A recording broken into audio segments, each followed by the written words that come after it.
Value zone hyper mart Nandamuri Balakrishna గారిచే November 28న నాచారంలో గొప్ప ప్రారంభం.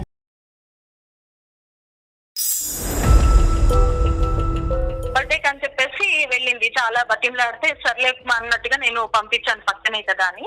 ఫోన్ చేస్తుంటే ఫోన్ లిఫ్ట్ చేయట్లేదు. ఎవరు అసలు ఎన్నిసార్లు ఫోన్ చేస్తాను అమ్మాయి ఫోనే లిఫ్ట్ చేయట్లేదు. వాళ్ళ ఇంటి దగ్గర వెళ్ళి చూస్తే అక్కడ ఏ ఫంక్షన్ లేదు. ఏంటి ఇంత నైట్ ఈ బ్లాంకెట్ ఎందుకు కప్పుకుంది అని వచ్చి చూస్తే నా ఫోన్ తీసుకొని చాటింగ్ చేస్తుంది ఫోన్ లో. సడన్ గా చూసి షాక్ అయిపోయాను. అసలు ఏంటి ఈ ప్లేస్ లో ఈ టాటూ ఏంటి? లవ్ సింబల్ తో ఎస్ ఎస్ అనే అక్షరంతో మన ఇంట్లో అయితే ఎవ్వరు లేరు. ఎందుకు ఏంటి ఎవరిది చెప్పానంటే మా ఫ్రెండ్ది అంటుంది. ఫుల్ కొట్టింది సార్, చాలా కొట్టింది నన్ను. నన్ను చెప్పావా నాకు వాత కూడా పెట్టారు తెలుసా. అసలు మమ్మీ వేను నువ్వు ఇదిగించావు, ఎంత ఇది చేసావు నన్ను. ఏమో నాకు చెప్పాలనిపించలేదు నీకు. నాకు ఇష్టమైన వాళ్ళు అన్నట్టు నేను టాటూ వేయించుకున్నాను. ఎవరమ్మా ఈ ఇష్టమైన వాళ్ళు? సుడిగాలి సుధీర్ అని వచ్చారు కదా. ఇప్పుడు రేపటి రోజు నా పిల్లకి పెళ్ళైతే వాళ్ళకి ఏం సమాధానం చెప్తుంది తను? నీ భర్త ఈ ఎస్ అంటే ఎవరు అని అడిగితే ఏమని చెప్తావు నాన్న? ఓకే ఈ అబ్బాయి పేరే చెప్తావు, నమ్ముతాడని గ్యారంటీ ఉందా? నేను ఆయన నిజంగా చాలా ఇష్టపడుతున్నాను. నమస్తే డాక్టర్ గారు. నమస్తే. డాక్టర్ గారు, కరీంనగర్ నుంచి ప్రసన్న లక్ష్మి గారు మనకు ఒక మెయిల్ పెట్టారండి పాపకి సంబంధించి. పాప ఏదో చిన్న ఇష్యూ చేస్తోంది ఇంట్లో, సో తన్ని దండించాల్సి వచ్చింది. నేను దండించాను, కానీ నాకు చాలా బాధ అనిపిస్తోంది. ఏం చేయాలి నాకేం అర్థం కావట్లేదు అన్నట్లుగా మెయిల్ పెట్టారండి. ఒకసారి మరి మాట్లాడేద్దామండి. తప్పకుండా మాట్లాడు. ప్రతి తల్లికి అనిపిస్తుంది కళ్యాణ్ గారు, ఇది వాళ్ళకి ఏదో కొంచెం సరైన మార్గంలోకి తీసుకువెళ్ళాలని చెప్పేసి గబుక్కున అరవటమో లేదంటే ఒక దెబ్బ వేయటమో చేసిన తర్వాత ఏదో తప్పు చేసామా పాపం కదా అయ్యో. కానీ బ్యాలెన్స్ చాలా డెలికేట్ అమ్మా. సరైన మార్గం, స్ట్రిక్ట్ మార్గం బ్యాలెన్స్ చేసుకోవటం. హలో హలో ప్రసన్న లక్ష్మి గారండి? అవునండి. నా పేరు జయ అండి. నేను సుమన్ టీవీ అందమైన జీవితం ప్రోగ్రామ్ నుంచి కాల్ చేస్తున్నాను. మేడం నమస్తే. మేడం నమస్తే అండి. మీరు మెయిల్ పెట్టారు కదా, నాతో పాటు డాక్టర్ కళ్యాణ్ చక్రవర్తి గారు కూడా ఉన్నారు. ఒక్కసారి మాట్లాడండి. ప్రసన్న గారు. ప్రసన్న నమస్తే అమ్మా. నమస్తే. నమస్తే. నమస్తే సార్. నమస్తే అమ్మా. సార్ నా పేరు ప్రసన్న అండి. ఇక్కడ కరీంనగర్ అండి. చెప్పండి అమ్మా. పాప ఒక 6 నెలల నుండండి చాలా 6 నెలల నుంచి అసలు డిఫరెంట్ గా ఉంటుంది. డిఫరెంట్ గా బిహేవ్ చేస్తుందండి. ఒక 6 months నుంచి పాప అంటే ఏదో తను ఉండిపోవడము, ఒంటరిగా కూర్చోవడము, సైలెంట్ గా ఉండడం, ఎవరితోని మాట్లాడకపోవడము, ఇట్లాంటివి అట్లా చేస్తూ ఉందండి ఒక 6 నెలల నుండి. అందుకు అలా చేస్తుంది అసలు అర్థం కావట్లేదు. ఇంకా ఇంకా మా వారు ఏం చెప్పారంటే, ఇంకా పాపది ఎట్లాగో నేను ఇంట్లో ఉండను, చూసుకోవాల్సింది నువ్వే కాబట్టి పాప రెస్పాన్సిబిలిటీ, తన బాధ్యత అంతా నీదే అన్నట్లుగా అన్ని బాధ్యతలు ఇంట్లో తనని చూసుకునే విధానాన్ని బట్టి నాకు అప్పచెప్పారండి. ఒక 6 నెలల నుంచి ఇంకా తన లోపల అన్ని ఇంకా చేంజెస్ కనిపిస్తున్నాయి. ఎందుకు ఇలా బిహేవ్ చేస్తుంది అనేది అర్థం కావట్లేదండి. ఏంటంటే ఆయన చెప్పేది ఏంటంటే, ఇంకా చాలా ట్రెడిషనల్ గా ఉండే ఫ్యామిలీ అండి మాది. ఇంట్లో పెద్దగా టీవీ ప్రోగ్రామ్ కూడా ఏమి 24 గంటలు టీవీలు చూడొద్దు అట్లా అన్నట్టుగా అంటూ ఉంటారు. నేను కూడా పెద్దగా టీవీలు లేక చూడను, ఒక జబర్దస్త్ ప్రోగ్రామ్ మాత్రమే చూస్తానండి. అది కాసేపు ఏదో నవ్వుకోవడానికి అన్నట్టు చూస్తాను. ఇంకా నాతో పాటు పాప కూడా అదే చూస్తూ ఉండేది. అట్లా ఇంకా అట్లా చూస్తుంటే ఇంకా సరే అట్లా కొన్ని రోజులు అట్లా అయిపోయింది. ఇంకా ఈ తిన ఇంకా 6 నెలల నుంచి ఇంకా ఎందుకు ఇట్లా చేంజెస్ కనిపిస్తున్నాయి అనేది అర్థం కావట్లేదండి. అసలు ఏ పని చెప్పినా చేయకపోవడము, చిరాకు పడ్డము, విసుక్కోవడము, ఏదైనా పని చెప్తే ఇప్పుడు చెయ్యనులే, నేను చెయ్యనంటే చెయ్యను, ఇట్లా రెక్లెస్ గా ఏదో నెగ్లిజెన్సీగా ఇట్లా సమాధానాలు చెప్పడం చేస్తుందండి. ప్రసన్న గారు పాప దగ్గర ఫోన్ అది ఉంటదమ్మా, తనకు ఫోన్ ఇచ్చారా మీరు? మా ఆయన ఆండ్రాయిడ్ ఫోన్ ఇచ్చారండి, పాపకి మాత్రము ఈ నార్మల్ ఫోన్ ఇచ్చారు. ఇప్పుడు తనకి పాపకి ఆన్లైన్ క్లాసెస్ ఏమన్నా అవుతున్నా కానీ నా ఫోన్ లో నుంచి నేను అన్ని సెట్ చేసి ఇవ్వు, అది ఆన్లైన్ క్లాసులు అటెండ్ చేసుకుంటే నువ్వు చూస్తూ ఉండు అన్నట్లుగా చెప్పి నాకు ఈ ఫోన్ ఇచ్చారు. పాపకు నార్మల్ ఫోన్ ఇచ్చారండి. అట్లా నడుస్తూ ఉంది. తన ఫ్రెండ్ పక్క వీధిలో ఫ్రెండ్ ఉందండి దివ్య అని, అక్కడికి బర్త్డే అని చెప్పేసి వెళ్ళింది. చాలా బతిమలాడితే సర్లే అన్నట్టుగా నేను పంపించాను పక్కనే కదా అని. అయితే ఇంకా చాలా సేపు అయిందండి వెళ్ళింది, చాలా సేపు అయింది రాలేదు. ఇంకా 6 అవుతుంది, 7 అవుతుంది, 8 అవుతుంది. నాకేమో టెన్షన్ వచ్చేసింది, ఏంటి ఇంతసేపు వెళ్ళింది ఇంకా రాలేదు అని. ఈ లోపల మా వాళ్ళు వచ్చేసారు. ఏంటి ఇలా ఎందుకున్నావు అన్నంటే ఇంకా ఆయనకు ఏదో ఒక అబద్ధం చెప్పేసి అలా చెప్పేశానండి. పక్క వీధిలోనే నేనే వెళ్ళి పంపించేసి వచ్చాను అని చెప్పేసి. అంటే ఆయన అన్నారు, మరి నువ్వు ఎందుకు వెళ్ళలేదంటే ఏదో చిన్న పిల్లలు పిల్లలు వెళ్ళండి, అందుకే నేను తనని పంపించేసి నేను వచ్చేసాను అని చెప్పేసి అలా చెప్పుకుంటూ వచ్చాను. ఆయనకి అబద్ధం చెప్పేశాను నేను.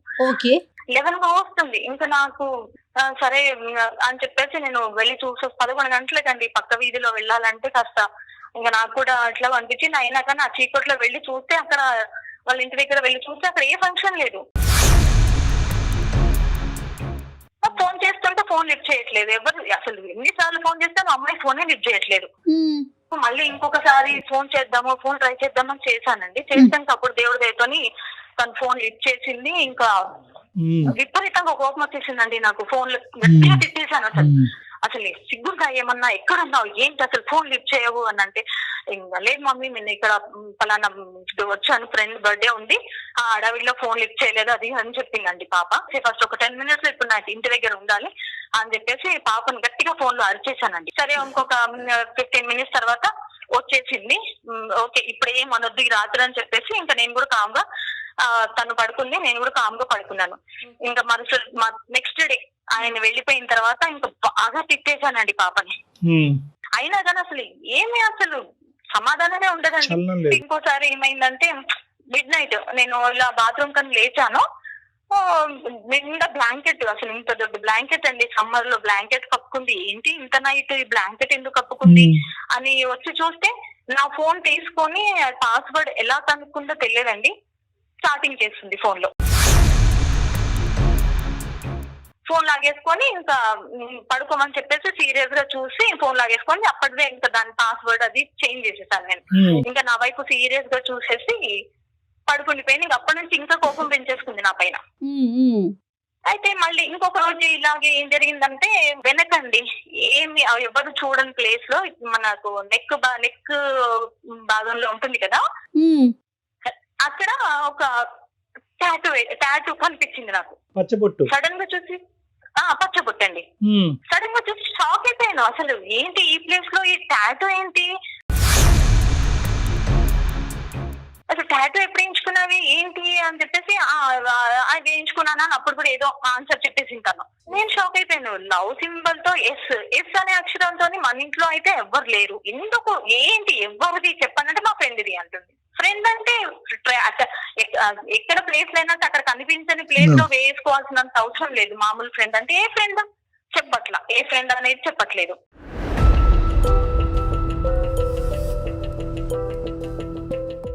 ఇంకా బాగా కొట్టేశానండి. కొట్టేసి అసలు అయినా కానీ చెప్పకపోయే వరకు ఇంకా పక్కనే ఇంకా కిచెన్ లో ఉంటే కిచెన్ లోకి వెళ్ళేసి అట్లా తీసుకొచ్చి వాత కూడా పెట్టేసి అన్నమాట.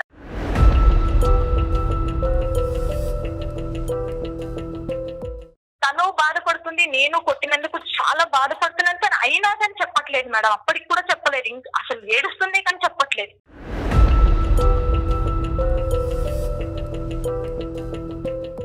మొండిగా ఉంటుంది, మొండిగా అంటే అసలు విపరీతంగా జగమొండి అంటారు చూడండి, అలా ఉంటుంది. అసలు టీనేజ్ లో చూస్తూ ఉంటాం సహజంగా ఈ మొండితనము ఇవన్నీ కూడా చూస్తూ ఉంటాం. కానీ ఇక్కడ ప్రసన్న గారి విషయం చూస్తే కనుక ఒక సాంప్రదాయం పద్ధతి కలిగేటటువంటి ఒక కుటుంబంలో భర్త పెట్టినటువంటి ఆంక్షల మధ్యన పిల్లని పెంచడం అనేటటువంటిది ప్రధాన కర్తవ్యంగా తీసుకున్నారు. ఈ రోజుల్లో పిల్లల్ని జాగ్రత్తగా పెంచాలి, కానీ మీరు పెంచేటటువంటి విధానం వాళ్ళకి నచ్చుతుందా లేదా అనేటటువంటి బ్యాలెన్స్ కూడా చూసుకోవటం చాలా ఇంపార్టెంట్ ప్రసన్న గారు. ఇందాకటి నుంచి ఏంటంటే తప్పులు చేస్తున్నటువంటి లేదంటే తప్పు మార్గంలో వెళ్ళేటటువంటి ఒక ఆడపిల్లని భర్తకి ఏ విధంగా కరెక్ట్గా చూపెట్టాలి, ఏ విధంగా కప్పి చూపెట్టాలి అనే ఆలోచనలోనే మీరు ఉన్నారు. కానీ ఈ ఉక్కిరి బిక్కిరి వాతావరణం మధ్యన అసలు ఈ అమ్మాయి ఎక్స్ప్రెస్ చేయలేకపోతుందేమో, ఒక ఫ్రెండ్లీ అట్మాస్ఫియర్ ఈ అమ్మాయికి లేదేమో, అసలు ఫోన్ లేకపోవటం ఏంటి, ఆండ్రాయిడ్ ఫోన్ వాడటం ఏంటి, ఈ ఆన్లైన్ క్లాసులు అనేటటువంటిది మీ టీవీ చూడటానికి అవకాశం లేకపోవటం, ఇవన్నీ కూడా అసలు ఆ అమ్మాయి ఎలా ఫీల్ అవుతుంది, ఆ అమ్మాయి వ్యక్తపరచకపోవచ్చు. కానీ తోటి విద్యార్థులను కానీ తోటి స్నేహితులు అందరూ కూడా ఈ రోజుల్లో ఒక స్మార్ట్ ఫోన్ ఉన్నంత మాత్రాన చెడిపోవటం కాదు, నలుగురు ఫ్రెండ్స్ ఇంటికి పార్టీకి వెళ్ళినంత మాత్రాన పాడైపోవటం కాదు. కానీ ఇంత ఈ వాతావరణంలో తను పెరుగుతున్నప్పుడు తన అభిప్రాయం ఏంటి అన్నది ఎప్పుడు కనుక్కున్నారమ్మా భార్యాభర్తలు మీరిద్దరు కూర్చుని? అట్లా అదేం లేదండి, ఇంకా అట్లా ఏం అడగలేదు. అంటే మీ వరకు మేము ఇలా పెంచితే కనుక అమ్మాయి చక్కగా పెరుగుతుంది కాబట్టి మేము చేస్తున్నది మా అమ్మాయి భవిష్యత్తు మంచిగా అని అనుకున్నారే కానీ ఆ అమ్మాయి లోపల ఎందుకంటే ఇంతవరకు వచ్చింది ఆ ఎస్ అనేటటువంటి అక్షరం చెప్పడానికి ఇష్టపడినటువంటి అమ్మాయి మీద మీరు వాతలు పెట్టినా కూడా అమ్మాయి చెప్పలేదు అంటే కనుక ఆ అమ్మాయి ఎంత అంటే దాన్ని మొండిబారిపోవటం అనే పదం వాడటం లేదో కరెక్ట్ కాదో నాకు తెలియదు. కానీ ఆ అమ్మాయి మనసు ఐదర్ చాలా విరిగిపోయి ఉండాలి, లేదంటే నేను మా ఇంట్లో ఉన్నా కూడా నేను కమ్యూనికేట్ చేయడానికి నాకు మనుషులు లేరు అనే అభిప్రాయంకి ఆ అమ్మాయి వచ్చేసి ఉండాలి, ఒక కంక్లూజన్కి వచ్చేసి ఉండాలి, లేదంటే బయట ప్రపంచంలో ఉన్న ఆనందం నాకు ఇంట్లో లేదు అనే ఒక ఫిక్సేషన్ కన్నా వచ్చి ఉండాలమ్మా. సో ఫైనల్గా ఈ ఎస్ అంటే ఎవరు అని చెప్పిందమ్మా పాప, తనకి ఎవరన్నా స్నేహితుడు కానీ స్నేహితురాలు కానీ? ఇంకా అందుకే నేను మీ పాపకి ఇంకా మీ ద్వారా నన్ను అది మాట్లాడిచ్చేసి మీరు కొంచెం ఆ పాపని కొంచెం మాట్లాడతారని. చదువు ఎలా ఉందమ్మా ఓవరాల్ గా పాప చదువు ఎలా ఉంది? ఇంకా ఈ గొడవల్లో ఇంకా అదే అసలు చదువు లేదు ఏం లేదండి. ఇంకా రైట్ అమ్మా, ఉందమ్మా పాప ఉందండి, నేను పిలుస్తాను. ప్లీజ్ డాక్టర్ గారు కాస్త పాపతోని మాట్లాడి కాస్త ఆవేదన అమ్మాయిని సెట్ చేయలేకపోతుంది, అటువైపు భర్తకి సమాధానం. డాక్టర్ గారు మాట్లాడు, ఏ డాక్టర్ నాతో మాట్లాడినట్టుగా ఇంట్లో మాట్లాడినట్టుగా మాట్లాడకు. హలో అమ్మా ప్రీతి. హాయ్ డాక్టర్ చెప్పండి. సారీ అమ్మా, అమ్మ కొద్దిగా బాగా కంగారు పడుతుంది, అమ్మ ఒత్తిడిని నువ్వు కూడా అర్థం చేసుకుంటావని అనుకుంటున్నాను. బహుశా నీకు ఇది సర్ప్రైజ్ అయ్యి ఉండొచ్చు, ఇలాగ ఒక డాక్టర్తో ఇలా ఫోన్లో మాట్లాడటం అన్నది. మేము యాక్చువల్గా సుమన్ టీవీ అనే ఛానల్ విన్నావమ్మా, పేరు విన్నావా? ఆ ఛానల్లో అందమైన జీవితం అని ఒక ప్రోగ్రామ్ వస్తుంది. అంటే యూజువల్గా ఈ రిలేషన్షిప్ సంబంధించినటువంటి అంశాలని డీల్ చేస్తూ ఉంటాం మేము, ఏదైనా సొల్యూషన్ దొరుకుతుందేమో అని చెప్పి. నీ మాట వింటుంటే చాలా స్వీట్గా అనిపిస్తుందమ్మా, కానీ అమ్మ మాటలో విపరీతమైన ఆవేదన కనిపిస్తుంది. ఎందుకమ్మా అమ్మ ఎందుకు అంతలా రియాక్ట్ అవుతుంది? అమ్మ దేనికో బాగా బాధపడుతున్నారు, ముఖ్యంగా నీ ప్రవర్తన గురించి అని అది అంటుంది అమ్మ. ఏమవుతుందమ్మా ఇంట్లో, ఏం జరుగుతుంది? ఏముంది సార్, నేను ఇంటర్మీడియట్ స్టూడెంట్ ని సార్. రైట్. ఇప్పుడు నా ఏజ్ పిల్లలు, నా జనరేషన్ పిల్లలు ఎలా ఉంటున్నారో వీళ్ళేమో ఆర్థడాక్స్ గా ఉండాలి, ట్రెడిషనల్ గా ఉండాలని మొత్తం ఎంటర్టైన్మెంట్ మొత్తం కట్ చేసేస్తున్నారు. ఇప్పుడు మీరే చూసారు కదా, మొన్నటి వరకు మొత్తం ఆఫ్లైన్ క్లాసెస్ లేవు, మొత్తం ఆన్లైన్ క్లాసెస్. మార్నింగ్ నుంచి ఈవినింగ్ వరకు మొత్తం క్లాసెస్ ఉన్నాయి. అందుకని ఫోన్ కొనమంటే కూడా వాళ్ళు ఫోన్ కొనలేదు. మా మమ్మీ దగ్గర ఒక ఫోన్ ఉంది, ఆ ఫోన్ లోనే ఆన్లైన్ క్లాసెస్ వినాలి అని చెప్పేసి నాకేమో నార్మల్ చిన్నది ఒక్క ఫోన్ ఇచ్చారు సార్. మా ఫ్రెండ్స్ అందరి దగ్గర పెద్ద పెద్ద phone, Android phones, iPhone phones అన్ని ఉన్నాయి.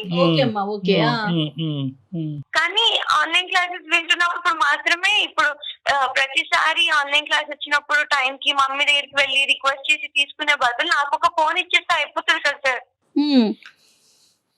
కానీ ఇవ్వకోకుండా వాళ్ళు మొత్తం ఫోన్ కట్ చేసేసి నన్ను ఎవరు ఫ్రెండ్స్ దగ్గరికి ఎవరి దగ్గర పంపించరు, చాలా స్ట్రిక్ట్ గా ఉంచినట్టు.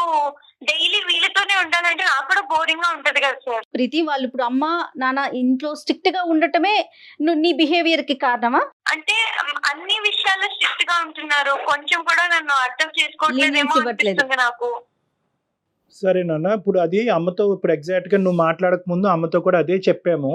అంటే కరెక్ట్ గా పెంచటం అంటే స్ట్రిక్ట్ గా పెంచటమా, బయటికి వెళ్ళగనివ్వకుండా ఉండటమా, అవసరాలు తీర్చడం అంటే ఫోన్లు ఇలాంటి వాటి నుంచి దూరం పెట్టమా అంటే కనుక ఆ విధంగా మేము ఆలోచించలేదండి అని అమ్మ కూడా ఒప్పుకుంది.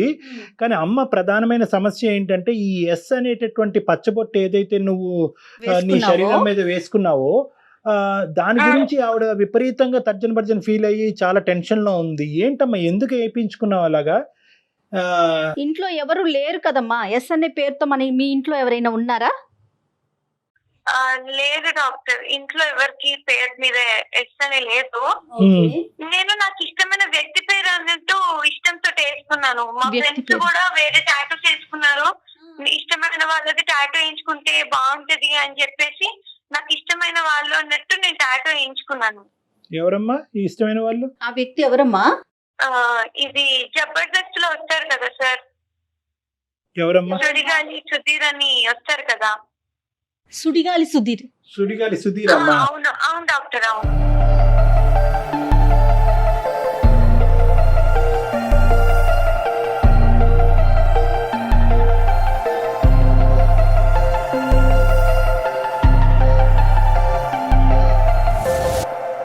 Okay okay okay. మేము ఇంట్లో టీవీ ఏం చూడం సార్, ఓన్లీ జబర్దస్త్ చూస్తాము. నాకు అదే చూస్తున్నప్పుడు ఆయన నాకు చాలా నచ్చారు. ఆయన కామెడీ టైమింగ్, ఆయన స్టైల్ నాకు చాలా నచ్చింది. ఓకే. నేను ఆయన నిజంగా చాలా ఇష్టపడుతున్నాను.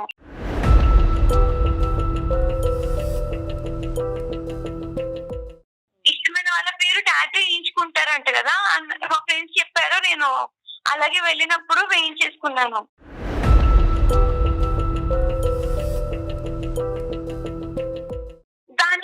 దానికి ఇప్పుడు నేను ఇంటర్మీడియట్ స్టూడెంట్ ని సార్. ఇప్పుడు ఈ ఏజ్ లో పిల్లల్ని అసలు ఎవరు తిట్టరు. కానీ మా మమ్మీ టాటూ వేయించుకున్నానని, లేదంటే బయటకు వెళ్ళి ఫ్రెండ్స్ తో ఎక్కువసేపు ఉంటున్నాను అన్నట్టు ఫుల్ కొట్టింది సార్, చాలా కొట్టింది నన్ను.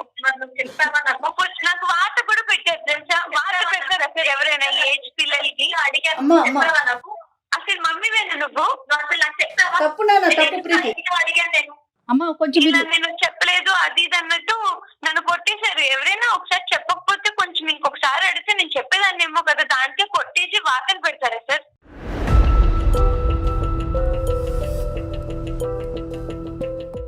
ఈ ఏజ్ పిల్లలకి గానీ చిన్న పిల్లలకి గానీ ఎవరైనా మాట వినకపోతే ఇలా వాతలు పెడతారా?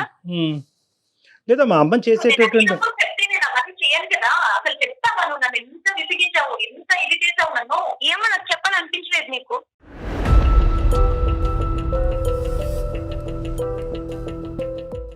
అందుకే అంత ఫస్ట్ నేను కూడా అందుకే కొట్టాల్సి వచ్చింది. నువ్వు అంత ఒంటిగా బిహేవ్ చేసావు. అమ్మా ప్రసన్నలక్ష్మి గారు, అమ్మా కొంచెం మీరు కొంచెం కూల్ గా ఉండండి అమ్మా. ఒకసారి మనం పాపతో మాట్లాడదామమ్మా. ఇప్పుడు ప్రసన్న గారు, ఇప్పుడు ఏంటంటే ఇన్ని రోజులు బట్టి మీరు కొట్టినా వాతలు పెట్టినా చెప్పనటువంటి సమాధానం బయటి వ్యక్తులు మాకు మీ అమ్మాయి చెప్పింది. చెప్పేశారు, తను చెప్పింది. 2 ప్రశ్నల్లో మీ అమ్మాయి మాకు సమాధానం చెప్పింది. మీరెందుకు సంపాదించలేకపోతున్నారు ఆ ట్రస్ట్ అండ్ నమ్మకాన్ని? ఇప్పుడు పాప చేసింది తప్పు, ఆ అమ్మాయితో ఒక ఫ్రెండ్లీ అట్మాస్ఫియర్ లో మనం కమ్యూనికేషన్ అన్నది పెంపొందించుకోవటం ఇంపార్టెంట్ కదా. అమ్మ ప్రీతి, ఇది అమ్మ వాళ్ళని ఖండిస్తున్నాము అన్నది కాదమ్మా, కరెక్టే. వాళ్ళు నీకు స్వేచ్ఛను ఇవ్వలేదు, నీకు మిగతా పిల్లలకి ఇచ్చేటటువంటి ఫ్రీడమ్ కూడా వాళ్ళు ఇవ్వలేదు మీ పేరెంట్స్, అదంతా కూడా కరెక్టే. కానీ నువ్వు ఇంత అభిమానం అనేటటువంటిది ఉండొచ్చు, కానీ ఈ స్థాయికి కూడా అభిమానం వెళ్తుందా? సుధీర్ గారిని ఎప్పుడైనా పర్సనల్ గా చూడటం జరిగిందా? నీకు అవకాశం దొరికిందా? లేదు మేడం, ఓన్లీ ఫోన్ లో అది జబర్దస్త్ చూస్తున్నప్పుడు, వేరే ప్రోగ్రామ్స్ చూస్తున్నప్పుడే చూసాను. Okay okay. అతన్ని అభిమానించే వాళ్ళలో లక్షల్లో ఉంటారు కదా ప్రీతి. నువ్వు అంటే నేను నిజంగా ఇష్టపడుతున్నాను మేడం ఆయన్ని. అభిమానం అనే కాదు, నిజంగా ఇష్టపడుతున్నాను. ఆయన అంటే నాకు చాలా ఇష్టం.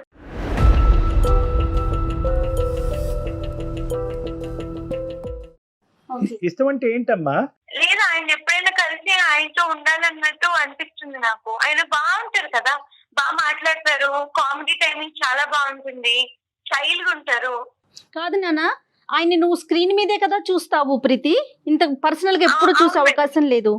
స్క్రీన్ మీద కనిపించేటప్పుడు, ఎవరైనా ఒక ప్రోగ్రామ్ లో కనిపించేటప్పుడు దానికి అనుగుణంగా యాక్ట్ చేస్తారు కదా ప్రీతి. నీకు తెలియని విషయం కాదు ఇది, అవునా కాదా? ఇప్పుడు మనం సినిమాలు చూస్తాము, ఒక హీరోనో హీరోయినో విలనో చూస్తాము, కొట్టుకుంటారు, పాటలు పడతారు, డాన్సులు వేస్తారు. అవి నిజంగా నిజ జీవితంలో జరుగుతాయా? అవకాశం ఉంటుందంటావా? లేదు, ఉండదు. మరి నువ్వు స్క్రీన్ లో చూసి అభిమానించు. కానీ ఆయనతోనే ఉండాలనుకుంటున్నానని చెప్పి నువ్వు ఇంత ఖరాఖండిగా చెప్తున్నావు, టాటూని వేయించుకున్నావు. అంటే జబర్దస్త్ అనే ప్రోగ్రామ్ చూస్తున్నప్పుడే సుధీర్ గురించి నువ్వు ఆలోచిస్తావమ్మా, లేదంటే అతని గురించి మిగతా టైంలో కూడా చదువుకుంటున్నప్పుడు, క్లాసులు వింటున్నప్పుడు, వేరే ఆట పాట చేస్తున్నప్పుడు కూడా సుధీర్ గురించి ఆలోచిస్తావా? ఎప్పుడు ఆలోచిస్తూనే ఉంటాను. అంటే ఆయన నాకు చాలా ఇష్టం కదా, ఇంకా నేను ఏం చేసినా సరే నాకు సుధీర్ గారు గుర్తొచ్చేస్తూనే ఉంటారు. అంటే ఇంటికి ఎప్పుడు వెళ్ళి జబర్దస్త్ చూద్దాం అన్నట్టు నేను మార్నింగ్ నుంచి కాలేజ్ లో ఉన్నా ఎక్కడున్నా సరే వెయిట్ చేస్తూ ఉంటాను. ఇష్టమా ప్రేమ అమ్మా? ప్రేమే అనుకోండి, నాకు ఆయన అంటే చాలా ఇష్టం ప్రేమ అన్ని.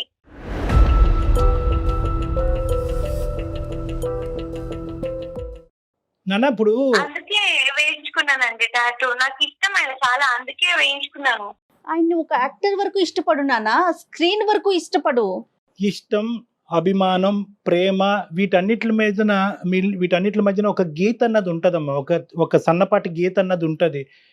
నీకేంటంటే ఇప్పుడు ప్రధానమైన సమస్య ఏమొచ్చింది అంటే కనుక ఇటువంటి డిస్కషన్స్ ఫ్రెండ్లీగా మీ ఇంట్లో కూర్చుని మాట్లాడుకోవటానికి ఒక అవకాశం లేదు. మీ నాన్నగారు కనిపించరు, అతను ఏమో వచ్చి ఒక బుక్ రాస్తారు, కండిషన్లు పెడతారు, మీ అమ్మకి అదంతా చెప్తారు, మీ అమ్మ ఆ విధంగా పాటించాలి. సమాజంలో జరుగుతున్న ప్రతి విషయం మన ఇంట్లో జరిగిపోతుందేమోనన్న భయం వాళ్ళకి ఫ్యామిలీ మెంబర్స్. భయం అనేటటువంటి దానికి కూడా ఇప్పుడు చూడండి, ఈ అమ్మాయికి ఏంటంటే ఈ మూడిట్ల మధ్యన డిఫరెన్స్ తెలియదు. ఒక కనిపించినటువంటి వ్యక్తిని, ఒక చూడనటువంటి వ్యక్తిని, ఎప్పుడు పలకరించినటువంటి వ్యక్తిని ఈ రోజు అమ్మాయి ప్రేమ అనే పదం యూజ్ చేస్తుంది. అంటే ఏంటంటే తను ఎక్కడో అంటే సారీ పక్కన ప్రసన్న గారు వింటున్నారేమో, బహుశా ఈ అమ్మాయికి ఆ ప్రేమ అనేటటువంటి డెఫినేషన్ ఈ ఇంట్లో కనిపించలేదేమో అని నాకు అనిపిస్తుందమ్మా. తల్లిదండ్రుల నుంచి ఇలా ఉండండి, ఇలా ఉండకూడదు, జాగ్రత్తగా ఉండాలి, బయటకు వెళ్తే పాడైపోతారు, ఇలా చేస్తే పాడైపోతారు అనే కండిషన్స్, రిస్ట్రిక్షన్సే తప్ప బహుశా ప్రేమ అంటే ఇలా ఉంటుందేమో, ప్రేమకు సంబంధించిన డెఫినేషన్ ఇదేమో అనేటటువంటి ఆలోచన ఆ అమ్మాయి మనసులో లేకపోవటం వల్ల ఒక టీవీలో కనిపించేటటువంటి క్యారెక్టర్ని ఒక రాముడు దేవుడు అన్నట్టుగా మీ అమ్మాయి ప్రేమించేస్తుంది, టాటూలు వేయించేసుకుంటుంది. ప్రీతి ప్రధానంగా అమ్మాయిల్ని ఖండించినా కూడా నీకు చెప్పేటటువంటిది ఏంటంటేనమ్మా, దేనికన్నా కూడా లిమిట్ అనేది ఉంటుంది. హద్దు మీరి ఈరోజు ఒక పర్మనెంట్ మార్క్ నీ శరీరం మీద నువ్వు వేసుకున్నావు, ఒక పర్మనెంట్ ముద్ర వేసుకున్నాను. ఇప్పుడు రేపటి రోజు నా పిల్లకి పెళ్ళైతే వాళ్ళకి ఏం సమాధానం చెప్తుంది తను? ఆ మెచ్యూరిటీ లెవెల్స్ ఉన్నట్లున్నాయా? మీ ఫ్రెండ్స్ అందరూ వేయించుకున్నారమ్మా, నువ్వు ఒక్కదానివేనా? మా ఫ్రెండ్స్ అందరూ వాళ్ళ పేర్లు ఇంకా ఇష్టమైన వాళ్ళ పేర్లు అన్నట్టు వేయించుకున్నారు. నన్ను కూడా ఇష్టమైన వాళ్ళ పేరు ఏదైనా ఉంటే వేయించుకో అంటే నేను ఇంకా సుధీర్ పేరు అన్నట్టు ఎస్తాను వేయించుకున్నాను. అయ్యో రామ, నీకు రానున్న రోజుల్లో కొన్ని సంవత్సరాల్లో నీకు మ్యారేజ్ అవుతుంది. నీ భర్త ఈ ఎస్ అంటే ఎవరు అని అడిగితే ఏమని చెప్తావు నాన్న? ఓకే ఈ అబ్బాయి పేరే చెప్తావు, నమ్ముతాడని గ్యారంటీ ఉందా? అంత దూరం ఆలోచించలేదు కదా. ఏమ్మా ప్రీతి, అంతవరకు నువ్వు ఆలోచించుకోలేదు కదా, నీకు ఇష్టం ఏం చేసుకున్నావు అంతే. నాకు అప్పుడు అలా అనిపించింది, ఇంకా వేసేసుకున్నాను. సరేనమ్మా, ఇప్పుడు వేయించుకున్న దానికి ఏంటి పరిష్కారం? ఇప్పుడు టాటూ అంటే వేయించుకున్నావు, దానికి ఏంటి పరిష్కారము? ఏ విధంగా చేస్తే కనుక అది రిమూవ్ చేయొచ్చు? అట్లీస్ట్ నీలో ఇప్పటికైనా ఒక రియలైజేషన్ వచ్చిందమ్మా, అభిమానం అనేటటువంటి దానికి కూడా ఒక హద్దు ఉంటుంది, ఇంత విపరీతమైన ధోరణికి పోక్కర్లేదు, అలా పోకుండా కూడా ఒక వ్యక్తిని అభిమానించవచ్చు అన్నది నీకు అర్థమైందా? అమ్మ సుధీర్ గారిని కొన్ని లక్షల్లో అమ్మాయిలు ఇష్టపడతారు, సో వాళ్ళల్లో నువ్వు ఒకదానివమ్మా, నువ్వే కాదు. ఓకే ప్రీతి, ఆన్ స్క్రీన్ వరకే చూడాలి. అర్థమైంది. లక్షల మందిలో ఒకటే. అంటే సో ఏంటంటేనమ్మా, నీ ప్రధానమైన కర్తవ్యం ఏంటంటే కనుక నువ్వు చదువుకోవాలి, ఒక మంచి కెరియర్లోకి వెళ్ళాలి, కాంపిటేటివ్ ఎగ్జామ్స్ రాయాలి, వీలుంటే అవకాశం ఉంటే కనుక విదేశాలు వెళ్ళి పై చదువులు చదువుకోవాలి, అమ్మ నాన్నని అభిమానించాలి. అమ్మ నాన్న ఏదైతే నాకు చెప్తున్నారో అది నా మంచికే చెప్తున్నారు, వాళ్ళతో ట్రాన్స్పరెంట్గా, ఓపెన్గా, ఆనెస్ట్గా ఉండాలి అనేటటువంటిది నువ్వు ఈరోజు మా ద్వారా ఇంటికి తీసుకెళ్లవలసినటువంటి మెసేజ్ అమ్మ. సుమన్ టీవీ తరపున కానీ, అందమైన జీవితం తరపు కానీ, నేను కానీ, జయ గారు కానీ చెప్పేది ఏంటంటే, ఒక ఫ్రీ అట్మాస్ఫియర్ పిల్లలకి ఇవ్వటం అనేది చాలా ఇంపార్టెంట్, ఎస్పెషలీ టీనేజర్స్కి. ఎందుకంటే వాళ్ళు ఫ్రీగా శ్వాస పీల్చుకోవాలి, ఫ్రీగా మాట్లాడగలగాలి, ఫ్రీగా ఆలోచించగలగాలి, ఫ్రీగా ప్రవర్తించగలగాలి. ఎప్పుడైతే ఈ ఫ్రీ అనేటటువంటి పదానికి మీరు ఇంపార్టెన్స్ ఇస్తారో, పిల్లలు ఫ్రీగా వచ్చి మీ పక్కన కూర్చుని ప్రతిదీ షేర్ చేయగలరు. హైరార్కీ అనేది పిల్లల మధ్యన తీసేసేయండి. మేము పెద్దవాళ్ళం, మాకు తెలుసు, మేము చెప్తాము, మేము చెప్పినట్టుగా మీరు నడాలి అనేది జాగ్రత్తలు చెప్పటం వేరు. అవును. ఒక ఉక్కిరి బిక్కిరి వాతావరణంలో, ఒక సెక్యూరిటీ అట్మాస్ఫియర్లో ఒక జైలు వాతావరణాన్ని క్రియేట్ చేయటం వేరు. జాగ్రత్తలు చెప్పండి. ఎవరిని నమ్మచ్చు, ఎవరిని నమ్మకూడదని చెప్పండి. ఏ వస్తువుని ఏ స్థాయి వరకు వాడచ్చు, వాడకూడదని చెప్పండి. మీరు ఎగ్జాంపుల్ బట్టి లీడ్ చేయడానికి ట్రై చేయండి. అంతేగాని మేము తలుపులన్నీ వేస్తాము, ఫోన్లన్నీ లాక్కుంటాము, బయటికి వెళ్ళే అవకాశం లేదు, నువ్వు ఎక్కడికి వెళ్ళినా మేము నీతో వస్తాము అనేటటువంటి అట్మాస్ఫియర్ క్రియేట్ చేస్తే కనుక పిల్లలు సీక్రెట్గా ఇలాంటి తప్పులు చేస్తారు. కాదు డాక్టర్ గారు, బంధించి ఎన్ని రోజులు కాపాడుకోగలుగుతాము? ఇదేమి దొంగ పోలీస్ ఆట కాదు. కాదు కదా. ఇప్పుడు ఎంతో మంది పిల్లలు, ఇది సందర్భం కాదు, ఎంతో మంది పిల్లలు అనేక రకాల ఇబ్బందులకి గురవుతున్నారు, అబ్యూస్ కి గురవుతున్నారు. ఇలాగే గనక పేరెంట్స్ Correct, బిహేవ్ చేస్తే వాళ్ళు చెప్పుకోగలుగుతారా? అవునమ్మా, ఎంత మదన పడిపోతారు కదా. అవును, చాలా ఇంపార్టెంట్ పాయింట్. ఇంకోటి ఏంటంటే ప్రసన్న గారు, ఇది జాయింట్. ఎందుకంటే కనుక ఇద్దరు పాలు పంచుకుంటేనే ఇలాంటి క్లిష్టమైనటువంటి అంశాల్లో ఒక పరిష్కార మార్గం అనేది దొరుకుతుంది. ఇప్పుడు మీరు ఏంటంటే ఉక్కిరి బిక్కిరి అయిపోయారు. ఆ ఉక్కిరి బిక్కిరి అయిపోయి అక్కడ భర్తకు సమాధానం చెప్పుకోలేక ఇక్కడ అమ్మాయి దగ్గర నుంచి సమాధానం రాక ఆ అమ్మాయిని కొట్టి ఆఖరికి వాతలు పెట్టే పరిస్థితి వరకు వచ్చింది. మీరు బాధపడుతున్నారు, ఉపయోగం ఏముంది? సో మనకి ఫలితం అనేటటువంటిది ఎప్పుడన్నా రావాలి అంటే కనుక అది ప్రేమ, అభిమానం, ఆప్యాయతల మధ్యనే ఆ సమాధానం వస్తుందమ్మా, సొల్యూషన్ దొరుకుతుంది. ఓకే డాక్టర్ గారు. ఓకేనా? ఒకసారి అవకాశం ఉంటే మీ హస్బెండ్ తో డాక్టర్ గారితో మాట్లాడిపించండి, సరేనండి? ఓకే అండి. థ్యాంక్ యూ అండి, థ్యాంక్ యూ. ప్రీతి ఉందా? ఓకే, ఇదో అండి ఇక్కడ. Thank you madam, thank you doctor. All the Preethi, best. అమ్మా నాన్న ఏం చెప్పినా మీ మంచి కోసమేనమ్మా. ఓకే, ఓకే మేడం, ఇప్పుడు నాకు కొంచెం అర్థమైంది మేడం. అర్థమైంది. ఓకేనా? ఓకే, బెస్ట్ ఆఫ్ లక్ అమ్మా ఫర్ యువర్ ఫ్యూచర్. బాగా చదువుకున్నానా? బాగా చదువుకో. ఓకే, బాయ్ అమ్మా, take care. Okay, bye. Thank you అండి. థ్యాంక్ యూ అమ్మా, థ్యాంక్ యూ, బాయ్. అంటే బహుశా ఇది జనరేషన్ అందరికీ కూడా ఒక కనువిప్పు లాంటిదమ్మా. ఎందుకంటే మనకి ఇప్పుడు ఏంటంటే సోషల్ మీడియా, ఈ మీడియా, ఆ మీడియా, అన్ని మీడియాలు ఎక్కువైపోయేటప్పటికి చాలా మంది హీరోలు ఒకేసారి కనిపిస్తున్నారు. సో పిల్లలు ఆటోమేటిక్గా ఏంటంటే ఎస్పెషల్లీ ఈ టీనేజ్ పిల్లలు ఏంటంటే రియల్ వరల్డ్ కంటే వర్చువల్ వరల్డ్ లోకి వెళ్ళిపోయారు. అవునండి. Thanks to corona and online classes. అవును. ఇంకా మొబైల్ గ్యాడ్జెట్ కి ఎడిక్ట్ అయ్యి ఇంకా అందరూ కూడా వర్చువల్ వరల్డ్ లోనే అందరూ జీవిస్తుండడం వల్ల ఇలాంటి పిచ్చి పనులు కూడా జరుగుతున్నాయేమో అని నాకు అనిపిస్తుంది. ఏది జరిగినా పీక్ స్టేజ్ కి వెళ్ళిపోతుంది. చూడండి డాక్టర్ గారు, ఇప్పుడు మనం ఇంతమంది అందమైన జీవితం ద్వారా ఎన్నో కాల్స్ మాట్లాడాం కదా, అది ఏ ఫ్యాక్టర్ విన్నా ఎండ్ స్టేజ్ కి మాట్లాడుతున్నారు తప్ప ఒక నార్మాలిటీని మనం చూడలేకపోతున్నాం. అంటే బ్యాలెన్స్ చేసుకోలేకపోతున్నాం. కష్టాన్ని బ్యాలెన్స్ చేసుకోలేకపోతున్నాం, సుఖాన్ని బ్యాలెన్స్ చేసుకోలేకపోతున్నాం. ఇప్పుడు ఈవిడ చూస్తే ఆవిడ పాయింట్ కూడా కరెక్టే, అమ్మాయి పాయింట్ కూడా కరెక్టే. కానీ ఏంటంటే కమ్యూనికేషన్ లేకపోవటం వల్ల ఆవిడ హద్దు మీరింది, పాప తన పరిధులు దాటింది. రైట్ డాక్టర్ గారు, థ్యాంక్ యూ సో మచ్. నమస్తే.